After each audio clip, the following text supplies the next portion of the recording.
Welcome to the Total Soccer Show Weekender, where we recommend some big games from this coming weekend, and of course we send you off in traditional Friday style with a quiz. My name's Ryan Bailey. Joining me today, Quizmaster Extraordinaire here, Taylor Rocco. Hello, Taylor. Hello, Ryan Bailey. No skits today, just pure quizzery. Oh, or is that a way of saying there is a skit and it's a surprise? This is the start of the skit. The whole thing's a skit this week. Excellent. Has Taylor just been doing a skit since we've all known him? Is that possible? He's actually the world's least interesting person, but he's masquerading as the most interesting person. The whole time. Yes. Is Taylor an AI and he's just a skit the whole thing? An eye? You mean an eye? An eye, Yeah. as Boris would say. Yeah. I still can't believe how many times Graham voted for him. That's so surprising.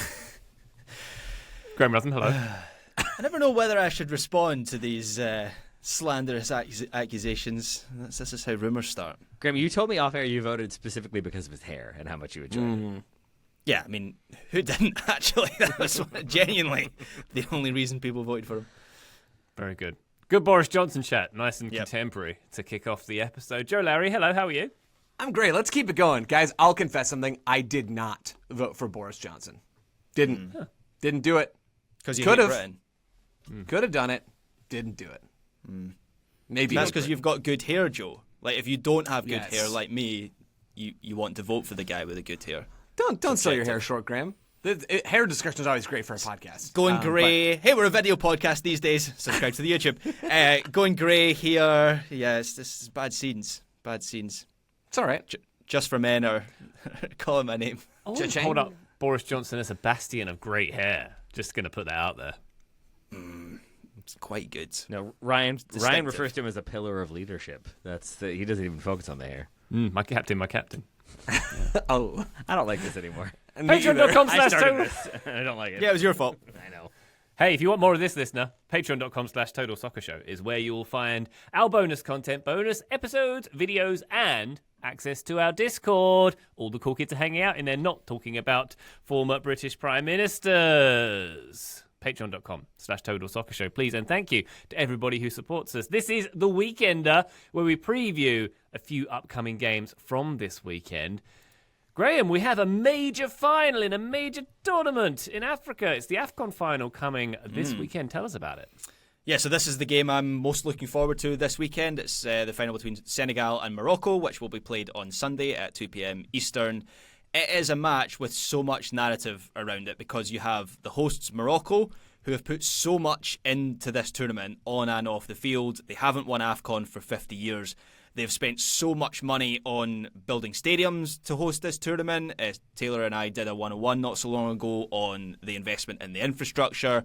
I'm sure we've spoken fairly recently about their success at like every age group. They won the U20 World Cup. Their women's team is doing well. So this AFCON, this tournament has been seen as a culmination for Morocco ahead of not just this World Cup in the summer, but in 2030, of course, where they will be co-hosting that tournament.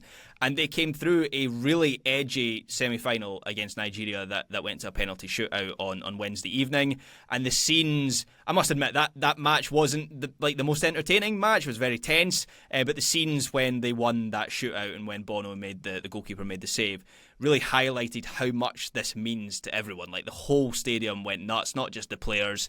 And as I say, the semi-final wasn't the most free-flowing game. Nigeria had a lot of joy in closing up the space between the lines and making it really hard for Morocco to play through. It was the quietest we've seen Brahim Diaz, who had scored in every single game at this tournament until the semi-final. And it was a similar pattern in the other semi-final between Egypt and Senegal. Senegal, by the way, who have not lost a game in AFCON in 90 minutes in regulation time since 2019. They won the tournament in 2021, were knocked out the last one in extra time, I believe. And Senegal in that game, they dominated the ball against Egypt, who sat in a low block. And honestly, I don't know if you guys watched this game, did nothing. Egypt, the whole game. I watched this game live, but then I went to remind myself this morning and watched some of the highlights. There wasn't a single Egypt highlight in the package, a 5-minute highlight package. There wasn't a single Egypt chance. And when you consider, Mohamed Salah on the field, Marmoush on the field, they've got the attacking talent. Like, what were they doing in this game? No question that Senegal, and they weren't like outstanding or exhilarating either, but but they were quite clearly the better team. They've got loads of talent. Sadio Mane came up with the big moment in the semi-final 10 minutes from the end. So this is about as heavyweight a clash as you could envisage for the AFCON final. I do think we'll see quite a cagey match given how the two semi-finals went. But I feel like Senegal setting up to have more of the ball, that might actually suit Morocco. And so I am leaning towards, as I have the whole tournament, I said this before the tournament, I mean, I think they were everyone's pick to win this AFCON. But I think Morocco will get the job done. It's felt like their AFCON from the start.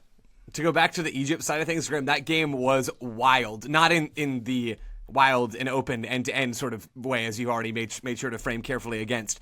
But Egypt had 0 shots in the first half on 30% of the ball. In the second half, they took 3 shots. One of them was from inside the box. So they did nothing. Salah did not have a single shot that entire game. I think it's been a long time since we've seen a team playing for penalties in a way that Egypt played for penalties in that game. Morocco from the 22 World Cup, I suppose, would be proud of them in that way. I'm shocked, and I would imagine regular listeners are shocked as well, that Graham did not spend his 4 minutes previewing the third place game instead. I mean, Graham, that is, I feel like you've really done Egypt and Nigeria a disservice there. I feel like your brand is talking about the game that no one else will, and I don't know, I feel let down somehow. We'll keep that for the Patreon. That's where the sickles live. Got it. So we'll talk about it there, yeah. Definitely. Gotcha. I'm disappointed that Egypt didn't invert the pyramid. They had an opportunity there. Didn't like that one. Fair enough. I will move on. Was it the silence that told you? No, it was the type of joke that is so good. It physically hurts me, but also makes me laugh. But it doesn't get a podcast reaction, so I apologize, Ryan. I thought it was great. I thought it was well done, nicely done. I didn't get it, but the second punch of the Pharaoh thing really took me out. That was well played. That one hit. Here all week, try the veal. So Morocco favourites then, Graham. Even though this will be a heavyweight contest, is fair to say, right? Yeah, I just think Morocco are a more rounded team. I'm not trying to pretend that Morocco are the most sort of proactive front foot side either, but they do have, and I've made this point before, like Brahim Diaz is a player who's come into this programme fairly recently and just gives them a player who can get in between the lines if they are on the ball in the opposition half. They didn't have that player before, and obviously we know the quality of players like even players like Al-Kabi, who I think is really underrated as like a focal point of the attack for this Morocco team. Obviously we know Hakimi didn't start the first couple games due to injury, and the last couple matches has looked sort of up to full fitness. So yeah, I just think Morocco right now, they seem like the most rounded team in African football, and out of this game I expect they'll win it. All right, you can see that one, as Graham noted, 2 Eastern on Sunday, be in sports. Taylor, back in the Premier League, we have a big one, 4:30 a.m. if you're on the Pacific coast, 7:30 Eastern. Well, it's a big one in name, definitely, Taylor. On USA Channel, sorry Fubo, subscribers, you can see the Manchester derby on Saturday morning.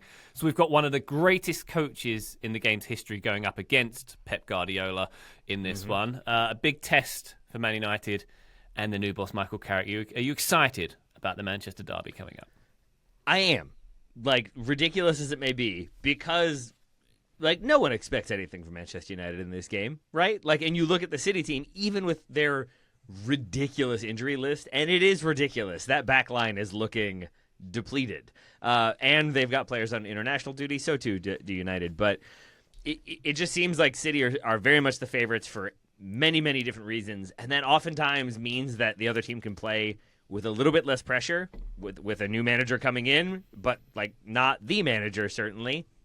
It just feels like this is a game where you can, to some extent, not throw form out the window, but I think that United are very capable of springing surprises, especially if they are being much more kind of practical and basic in their approach. I can see how that could frustrate and stymie and maybe make something happen on the break. On the flip side, I could also see a very likely reality in which this is 5 or 6-0. There's no chance that this is a scoreless draw. There's no chance it's a 1-1 draw. I think it's either United somehow managed to punch above their weight and spring a 1-0 win, or it's a comprehensive City win. But either way, I think it's a really interesting statement on where these two teams are. And how do you think that statement's going to manifest itself, Taylor? Obviously, the City won the last derby 3-0. The one before that was a goalless draw. It's one that it's always really hard to sort of run the numbers and sort of make a prediction on these kind of games because there's intangibles in a Manchester derby, aren't there? They really are. And that's the thing people talk about all the time. Form goes out the window and the like. The Manchester Derby does seem to be one where multiple managers have just said, like, it is kind of one where you can have a plan, but it's going to be chaos, and you've got to know that. I would say just straight up it's going to be a City win. What I pause on is that backline, as I already said, because it's John Stones hurt, Ruben Dias hurt, just Gvardiol also hurt and out. So you don't have any of those three in there. So it's going to be like Kusanov starting, most likely. Maybe Ake in there, but probably as like the left center back / left It'll be back. Max Allen, who I think started the last 3 games, who I'd not heard of until those 3 games. So that tells you something. And like also could be fine because Pep is Pep and City are City.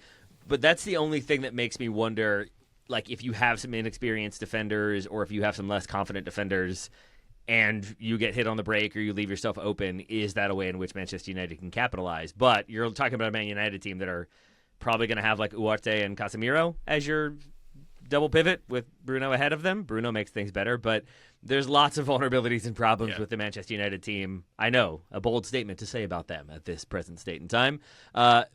But it's the backline of City that is the only reason why I think this could go United's way. I don't think it will. If I had to, I would pick City to win and to win somewhat comfortably. But you never know, and that's the beauty of derbies. It's a positive for Manchester United that Amad Diallo and Mbeumo will be back from AFCON, so that might help them exploit that Manchester City back line. I think Manchester United have a bizarrely strong record in the Manchester Derby, but only at the Etihad. I don't know whether there's anything in that. I don't have any explanation for that. This game's at Old Trafford, right, where I think Man City have conversely a very strong record against Manchester United. So, certainly leaning towards a quite comprehensive Man City win in this game. All right, time will tell on that one. That's kicking off the Premier League weekend at 7:30 Eastern on Saturday. Let's talk about a couple of Bundesliga games we're looking forward to. Surely, Joe, the headliner being RB Leipzig taking on Bayern Munich and losing 4-0 to Bayern Munich at 12:30 on Saturday on ESPN. Or 5-1. They might get a goal.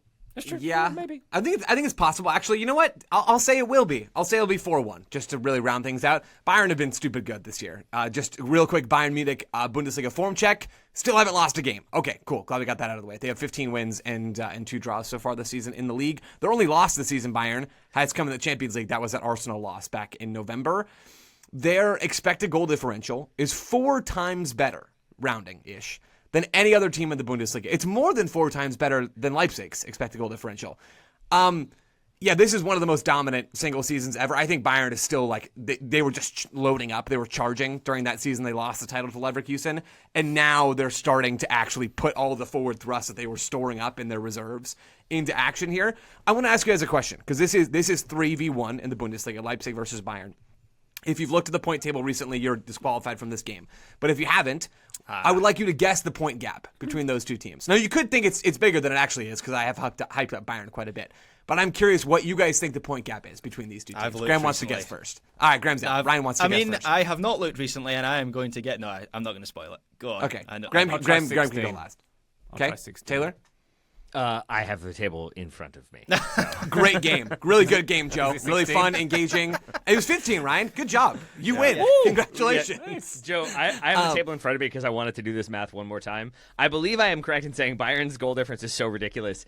It is better than Dortmund, Leipzig, Stuttgart, and Hoffenheim's combined.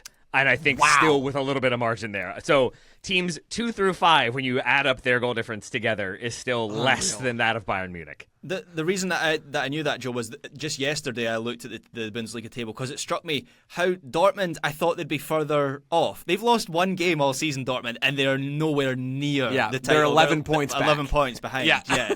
Which just shows you how incredible Bayern have been this season. Like, this is historic, this level. Company to Real Madrid. They've been, it's all company and not all his elite collection of players in any way.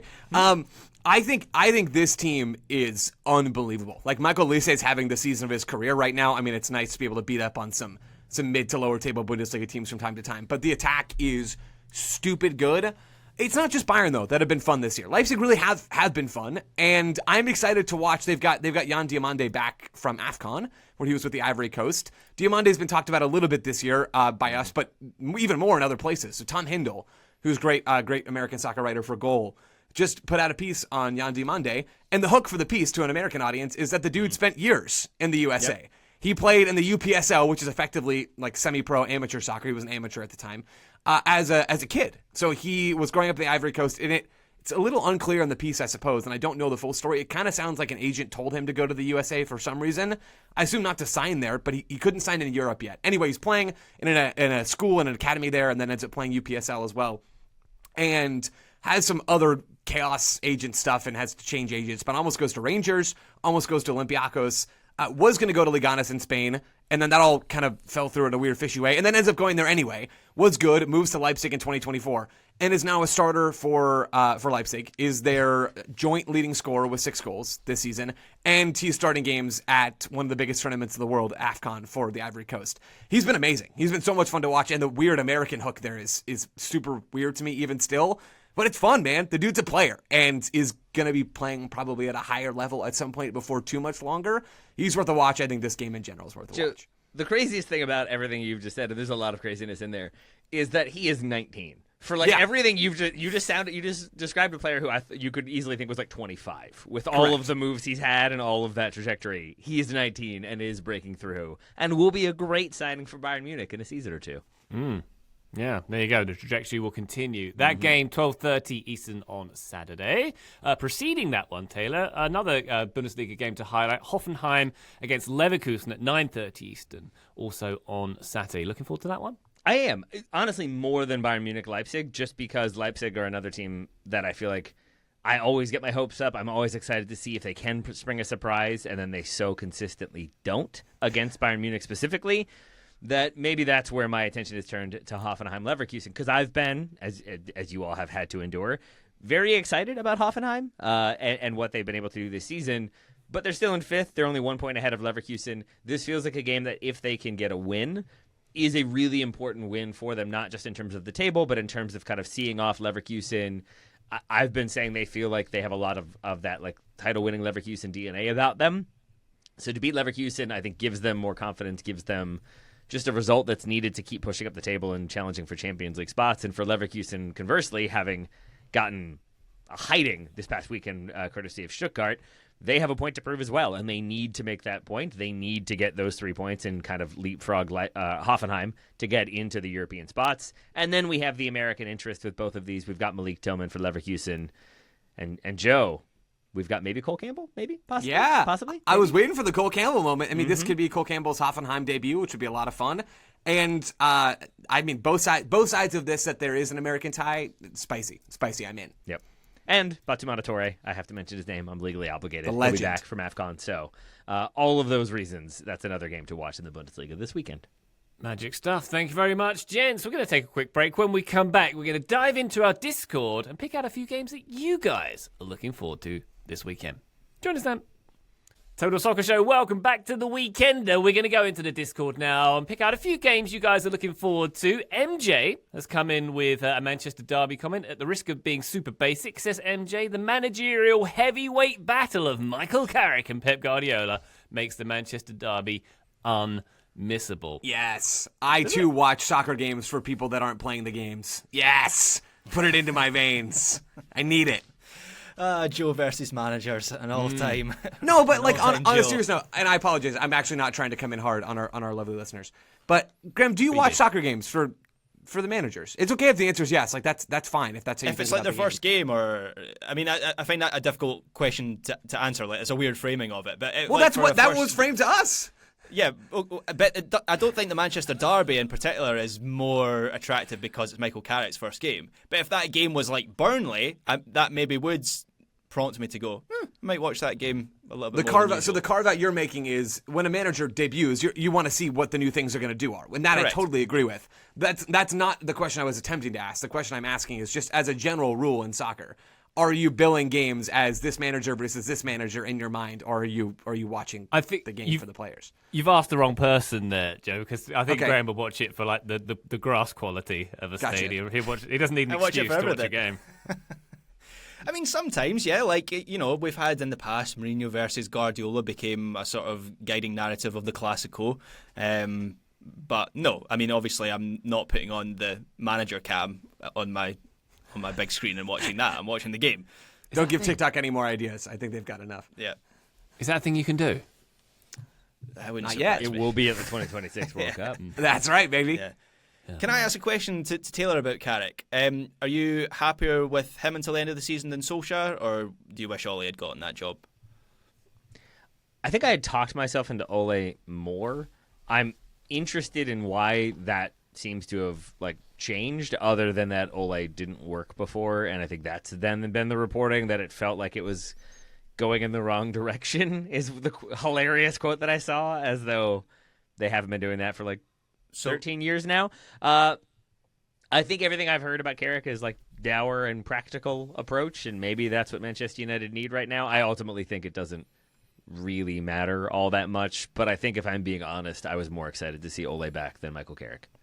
Yeah, I think Ollie would have been more. It could have gone horribly wrong for Ollie, but it was a little bit more exciting, right? It got the juices flowing a little bit more. Carrick, by all accounts, seems to be more of a coach. Yeah. And from the reporting that I think this came from David Ornstein, Ollie wanted a condition where if they qualified for the Champions League, he would get the job permanently, and so Manchester United were unwilling to do that, which was the correct decision. Correct. For once. So I guess with that in mind, maybe Carrick is the right guy.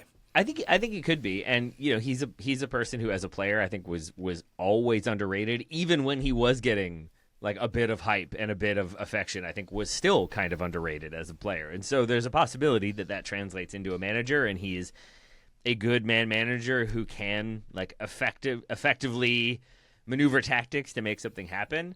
I just also think there's a possibility that he's sort of a slightly ineffectual, slightly stoic manager who isn't going to inspire a huge response. Not quite Ryan Giggs when he was interim manager and his legendary speech that he gave, but that's the flip side of the coin that I get a little bit nervous about. All right, guys. We got a game to play, and we're gonna go play it, and we're gonna get the win. To be fair, it was better than should be Harry Real Madrid Kane's. coach with that. It's still better than that Harry Kane speech. I can't remember what documentary was that. I think it was the Spurs one. Come on, boys, we're going to go out there and win the game. He just started barking at one point, I think, in that speech. Yeah, very good.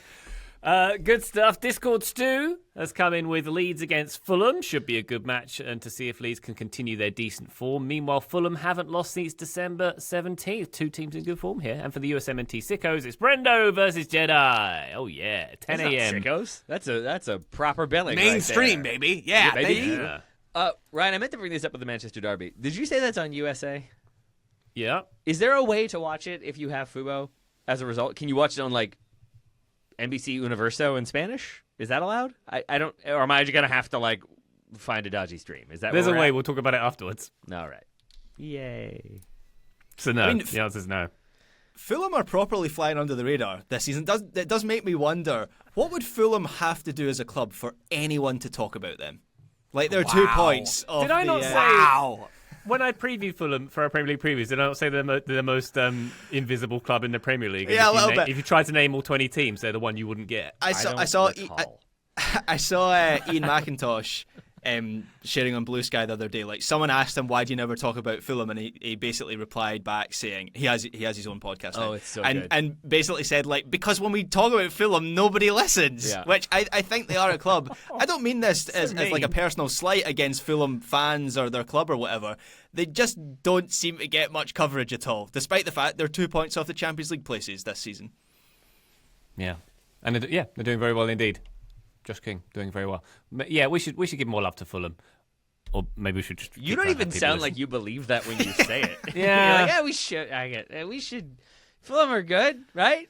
I don't think anybody You heard agree? it. Last 20 seconds has just been silenced on the feed. Anyway, also Stu says in the Bundesliga, Leipzig versus Bayern would be an opportunity for FC Hollywood to drop some points. Sure, Stu. Wrexham?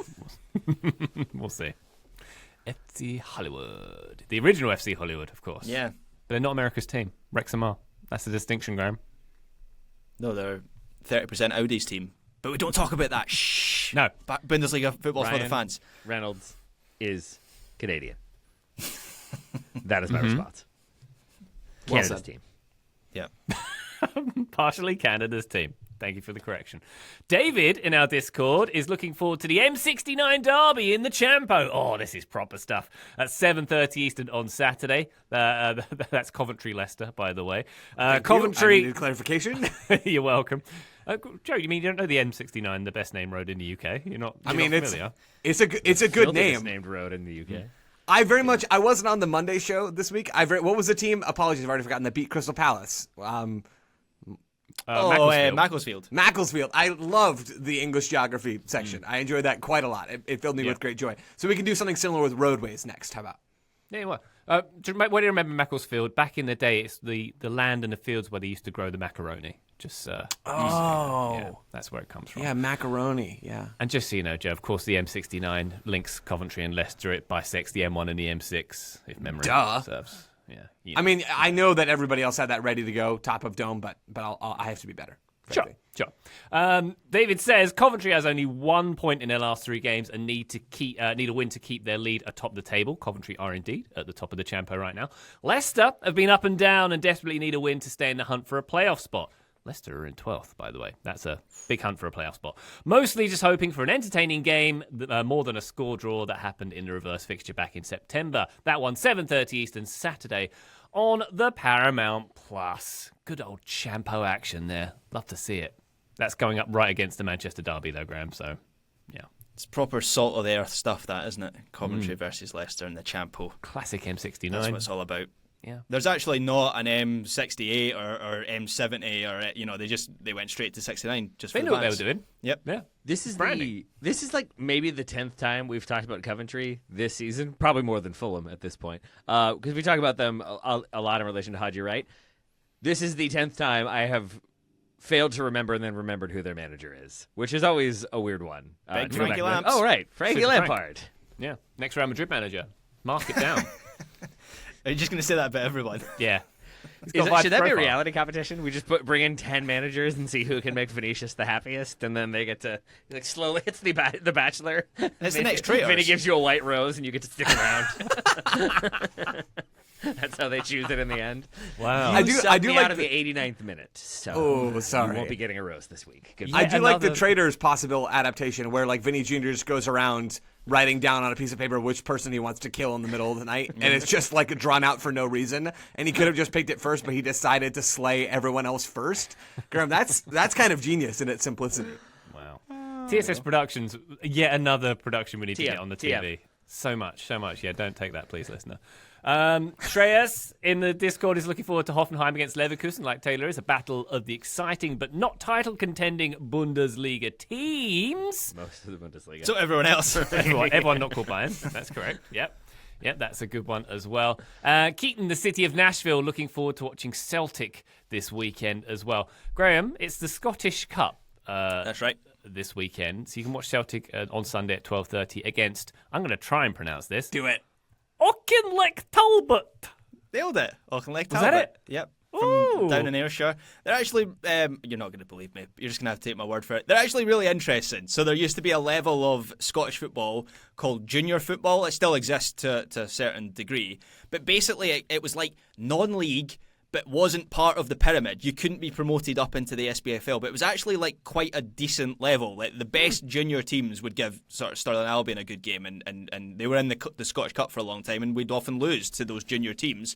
Auchinleck Talbot have now joined the non-league pyramid, so they could get promoted up into the SPFL. But they play at this, or ordinarily they play at this.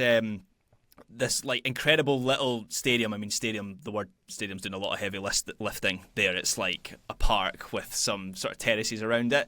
And they have this rivalry with another team called Cumnock Juniors. And I did a documentary, Cumnock Juniors. Okay, good. And I did a little documentary about the rivalry between them. It's on YouTube. It's on Facebook. It's called The Derbies, Auchinleck versus Cumnock.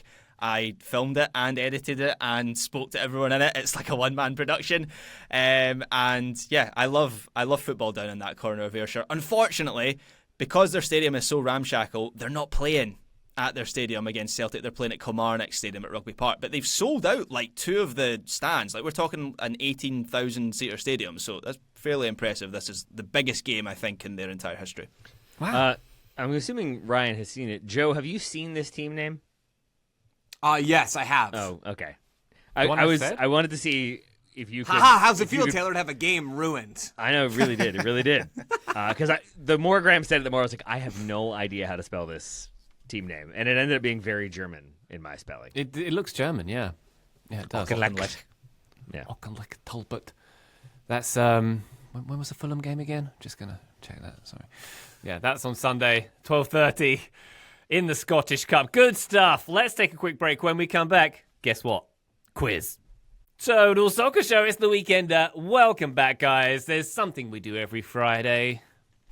We go for massages, but also we get quizzed by Taylor Rockwell. Taylor, let's go. Can't do massages. Really? Yes, we've got a quiz. Okay. We've got a quiz. As in you can't do them to another incapable person, of giving. or you Yeah. don't You can't administer enjoy. You can't. The second. You don't, the The second. second. You don't, My yeah, wife I'm the has bought same. me a massage like twice for my birthday in the last 3 years. Have never used that gift certificate. Should. Won't. Tickles? Can't. Is it tickling? I don't know. It's just I can't relax. I feel like I'm like another person. Like nobody wants to be touching another person that they're Yeah. not like connected to. It just feels very like I'm sorry you have to do this, even though I'm sure they enjoy it and like making people feel better. I just can't relax. I just feel like I should carry the pain around. Like, you know. Wow, that is the most Graham Ruthven statement. I think that's Graham Ruthven's family I don't sigil. deserve it. I don't deserve it. I have to watch another soccer game. I don't deserve to be pain free. My one massage experience was the masseuse just constantly being like, "You can relax, you know, like you got to breathe." Because I was just like, I don't know, this is tense. Anyway, on to the quiz, so which Taylor, is not I tense was- at all. I'll say I hope this quiz is like my last massage and has a happy ending for me. Oh, man. Sorry, that was a bad God, we joke. went there. I'm just gonna let that sit for a minute. Oh, man, it really is a Friday. All right, here we go. It's really a Friday because guess what I brought to this Can't believe I quiz? said that. Math. I can. I hope you're all ready for math. Here we go. First question. We've got the Manchester Derby this weekend, as discussed. If you take the number of Premier League Manchester Derby goals scored by Sergio Aguero, Ooh. subtract the number of Premier League Manchester Derby goals scored by Erling Haaland, Oh. and then multiply that number by the total number of Manchester Derby goals scored by Wayne Rooney Oh, my God. in all competitions, what number do you get? So, Okay, so Aguero's total in Manchester derbies. In the Premier correct? League. Mhm. In the Premier League, right. That's a guess. And then subtract what? Erling Haaland's Haaland, goal. Manchester Derby goals in the Premier League, and then multiply it by Wayne Rooney, Manchester Derby goals in all competitions. Just to be clear, the first two numbers are in parentheses in order to get PEMDAS in order, right? Otherwise, I would be multiplying the last two. I'd be multiplying Haaland and Rooney before, then subtracting it from the original number. Can I get clarifications on the parents, please? You can get clarification as soon as Ryan tells me what PEMDAS means. We would call that BODMAS, where it's like you do the brackets or parentheses first in the multiplication. First, Yeah, I actually don't remember what all of it stands for. I just know the parentheses are supposed to Yes. go first. Okay. Thank you. Yeah. I'm ready. Okay. Joe, go ahead. I mean, let's be real. This is a complete crapshoot. So I'm gonna say 9. All right. Nailed it. Ryan? I think it's a slight trick question because I think Aguero and Haaland cancel each other out, so I'm going to So say you 0. think 0. Graham? Thought about it. 15. Wayne Rooney scored 11 goals in all competitions, but the answer is 0. Ryan gets the point because Aguero Well and done, Haaland each Ryan. have 9. Haaland is on pace to score the most goals for sure. Yeah, he'll get there maybe this weekend. Speaking of that level of dominance, from the stats I could find, the Manchester Derby in the Premier League has been contested 57 times, I think. United has won it 26 times, City 21 times. What percentage of City's 21 wins came after Sir Alex Ferguson retired? So his final season is 2013. From that point on, what percentage of Manchester City's 21 Manchester Derby wins came after Ferguson retired?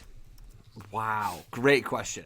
We got a lot of math. There's more math coming. This is good. This is I'm juicy. assuming we're all loving it. I'm great at math. That's what I'm good at. I will give a slight. Math. I will give a slight hint and say it is not as high as I expected it to be. Oh, well, that's not helpful at all. But That only makes it worse. but it depends on what you think is high. I'll say that. 100. Are we doing all right. closest without going over? Apologies for asking all these clarifying questions, but Just I really closest. want to win. Just closest, right? We'll go Just closest to the mark.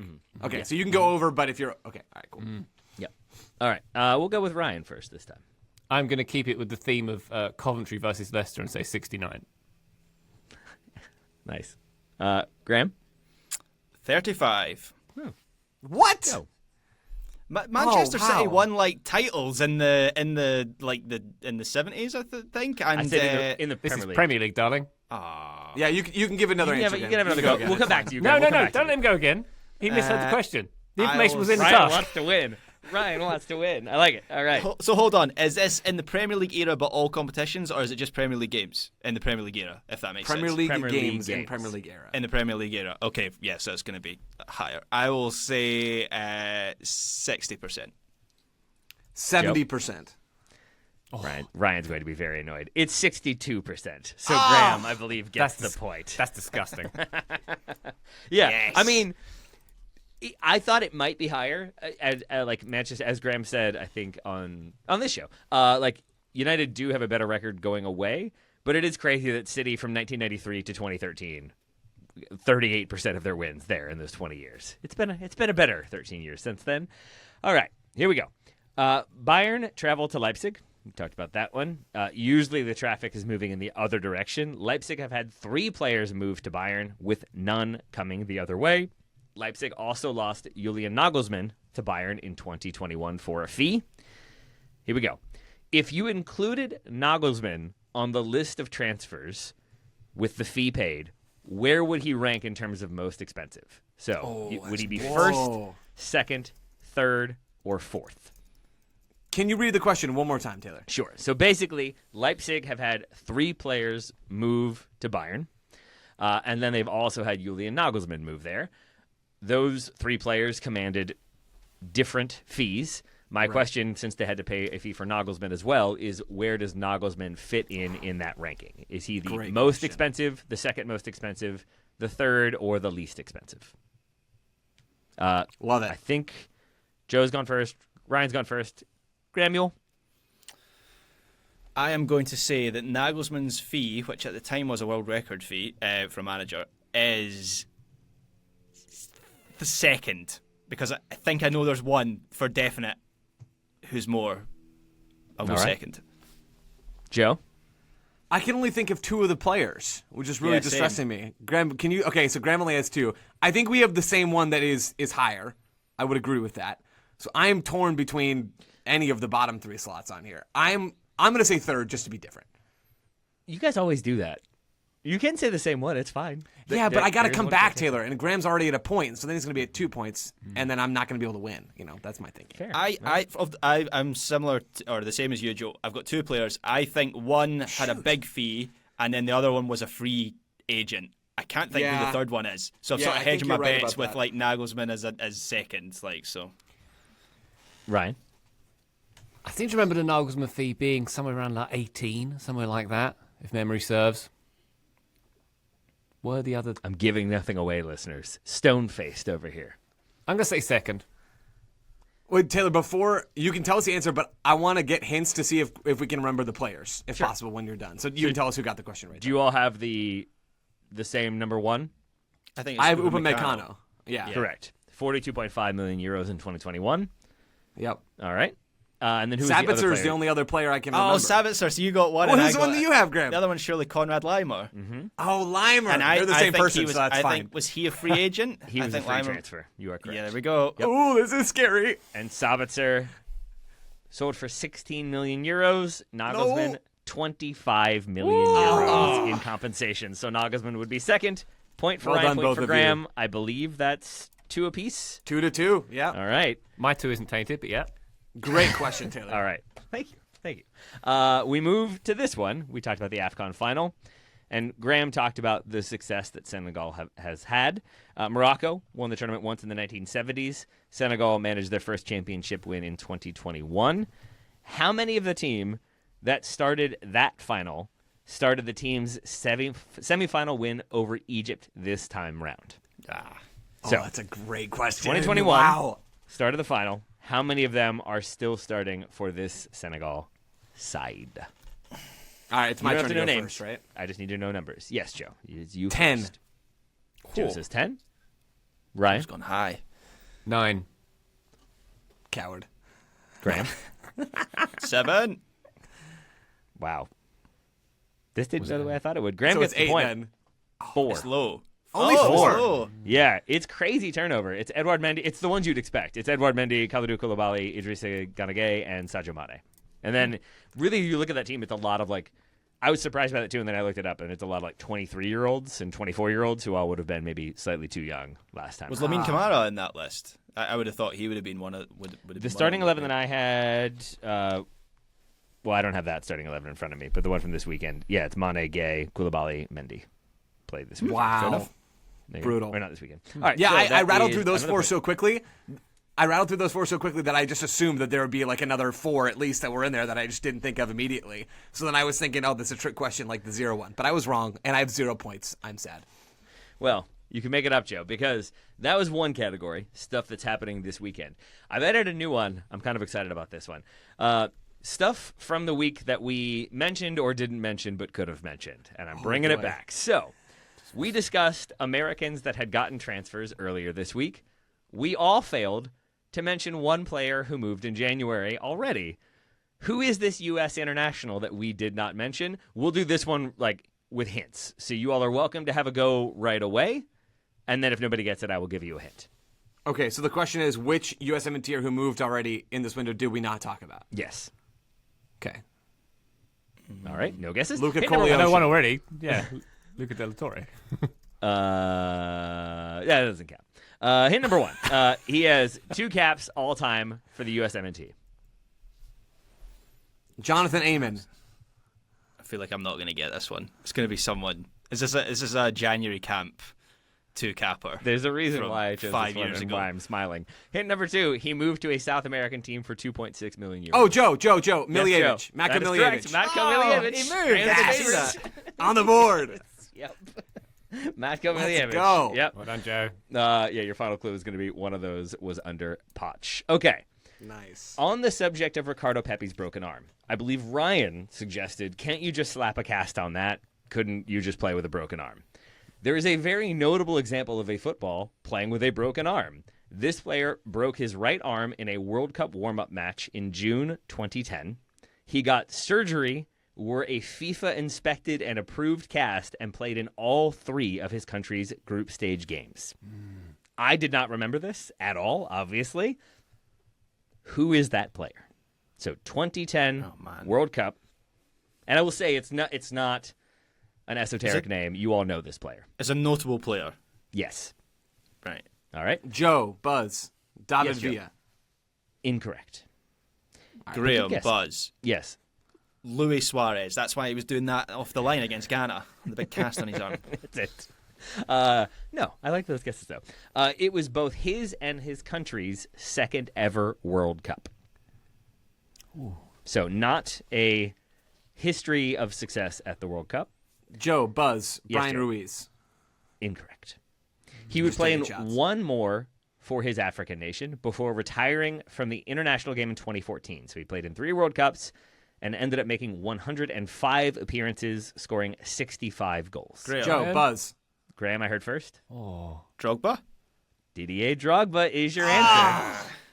And it's really interesting because you wouldn't even notice it, even knowing it when I Googled it. He wore long sleeves. So they had the orange Ivory Coast jersey. He wore long sleeves, and the cast itself was orange. So it sort of blends in, and you can't really tell he's wearing a cast. But yeah, he didn't start the first game because he was still like fully recovering. And then he plays the next 2 games. So that puts Graham ahead. Is that 4-2 to 1? Right? 4. Yep. I've got. All right. So FIFA just doesn't trust Ricardo Pepi with a cast. That's what I'm hearing. They did trust Didier Drogba. That's it. I mean, And we did valid. have a tiebreaker, but we don't need it because Graham wins. But I will say we can do one more just because why not? Because it's a bummer. The U.S. announced that it will suspend visa processing for 75 different countries this week. great. There are 8 countries that could still qualify via playoffs on the list, including 4 from Europe. How many countries that have already qualified are on that list? Well, I know 3 of them. Yeah. So it's quite a high number, surely. It sure is. 22. It's not that high. 12. But it's high 11. enough. So 22-11, Graham? 16. Ryan gets the point. That should not have taken me that long. I'm on very little sleep. 13 is the answer. Brazil, Algeria, Cape Verde, Ivory Coast, Egypt, Ghana, Morocco, Tunisia, Colombia, Uruguay, Iran, Jordan, Uzbekistan. Things are great. Yeah. And then it's basically Eastern Europe are your 4 nations from Europe, like Jamaica, I forget who else, Iraq, I forget who else is on that list. But yeah, it's... And Buckfast is banned, which is Also that. that's the worst. That's the worst part. So congratulations to Scotland for winning their group and making it out. Yes! I'm sure that's how you Through. want that to happen. There you go. Yeah. Can't wait for the DVD. Well, Graham wins once again the trivia with no asterisks at all. Ryan, completely happy with the way this played out. Ryan, I apologize. No, it's fine. Graham did win by an acceptable margin in the end, so I'll grant Graham the win. Congrats. Let the record show thanks. that I wanted to show Graham a guard of honor, and then Ryan pointed the other direction and said I couldn't do it. Waved it away. Yeah. He waved it away. But I was going to. I had good intentions of doing so. That's so right. Bravo. I know, indeed. Ain't I a stinker? That is The Weekender. Thank you very much indeed, listener, for joining us this week. If you stick on the feed on Saturday morning, you might find some listener questions in your podcast provider of choice, so look out for that. But for now, Taylor Rockwell, thank you very much for your quizzing and all other things that you do. My pleasure, and I apologize for making you all do maths on a Friday. I apologise for that massage joke once again. Joe Lowry, thank you very much indeed. Hey, thanks, guys. And Graham Rutten, thank you very much, sir. Thank you, Ryan Bailey. Listener, thank you very much for joining us on this one. We'll be back on the feed very shortly indeed, but for now, bye!